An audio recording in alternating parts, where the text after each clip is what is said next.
Sa pool sa CCTV ang pagtangay ng isang lalaki sa bag na nasa loob ng sasakyan sa Mangaldan, Pangasinan. Nakaalerto si Joan Ponsoy, nag-GMA Regional TV 1 North Central, Luzon. Sa isang video, makikita ang nakaparadang owner-type jeep sa gilid ng National Highway sa Barangay Bari, Mangaldan, Pangasinan. Ang mga sakay nito, bumaba para kunin ang ipinagawang lapida sa lugar. Saglit lang daw na kinausap ng mga sakay ang gumagawa ng lapida na si Leo. Pero naiwan sa passenger seat ang isang bag. Ito ang sinamantalang kunin ng isang lalaki. Isinabay ang pagdampot sa bag sa pagdaan ng pampasaherong bus.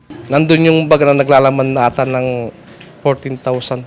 Saka yung cellphone company tapos yung mga ID. Nagtanong kami sa mga tanod, BSW, saka mga residente namin sa Bari.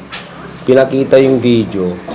Hindi na-recognize yung tao talaga kung sino yun. Kaya ang spec namin, hindi taga rito sa barangay namin yung suspect eh.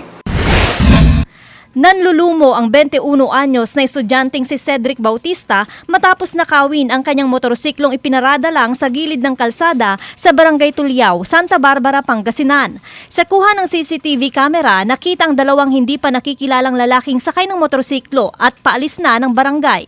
Hawak naman daw ni Cedric ang susi ng motorsiklo. Pinaghirapan ko din po yung motor, duga pawis din yung nilaan doon. Masakit para sa akin na isa-isang iglap lang parang mawawala yung motor na pinaghirapan mo, lalo na napamanlo din sa yung motor, nagasusan mo na ng malaki. Patuloy ang investigasyon ng pulisya sa insidente. Mula sa GMA Regional TV 1 North Central Luzon, Joan Ponsoy, nagbabalita para sa GMA Integrated News.